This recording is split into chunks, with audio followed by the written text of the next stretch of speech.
ఏకతాటి మీద మాత్రం లేదు. నాకు విషయం తెలిసింది అంటే చెప్పినాడు వారి అభిప్రాయం కాదు. Don't cross please. నాకు ఒక విషయం తెలిసింది మీరు అన్నట్టుగానే మూవీ ఆర్టిస్ట్ అసోసియేషన్ వాళ్ళు దీని మీద ఇంకెవరు ఏం మాట్లాడొద్దని ఒక నిర్ణయం తీసుకున్నట్టుగా తెలిసింది.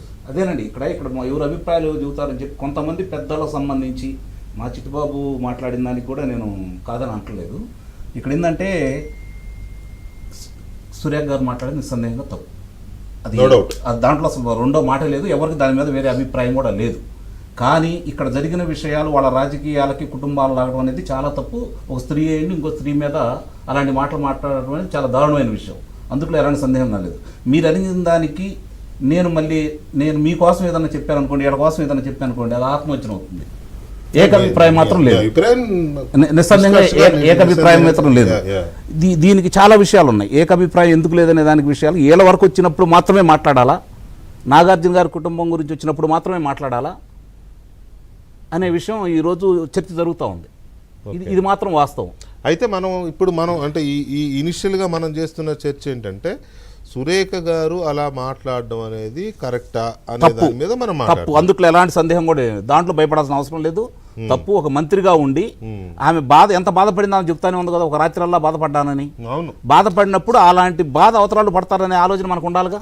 బాధ్యతాయుతమైన ఒక మంత్రిగా ఉన్నప్పుడు ఇప్పుడు చిట్టుబాబు గారు అన్నట్టు నిజంగా వాళ్ళు ఇట్లా చేశారు అనుకోండి, గతంలో వాళ్ళు చేశారని చెప్పి అంటున్నారు కదా, కేటీఆర్ గారు ఫోన్ ట్యాపింగ్ చేయించారు, వీళ్ళందరినీ భయపెట్టారని చెప్పని. మీరు అధికారంలోకి వచ్చి ఇప్పుడు 9వ నెల జరుగుతూ ఉంది.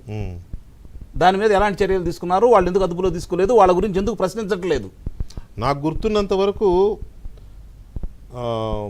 Sorry to say Rakul Preet Singh గారి మీద ఇంతకుముందు చాలాసార్లు చాలా సోషల్ మీడియాలో ట్రోల్స్ కానీ స్టేట్మెంట్లు కానీ కామెంట్స్ కానీ చాలా వచ్చాయి, చాలా రకాలుగా వచ్చాయి. అసలు కేటీఆర్ గారిని అలా పేరు తోక తగిలించి కూడా మాట్లాడారు. ఆవిడ ఎప్పుడూ స్పందించాల. బట్ ఇప్పుడు మాత్రం ట్వీట్ చేశారు, నన్ను రాజకీయాలు లాక్కండి, నాకు రాజకీయాలు అంటే అసహ్యం.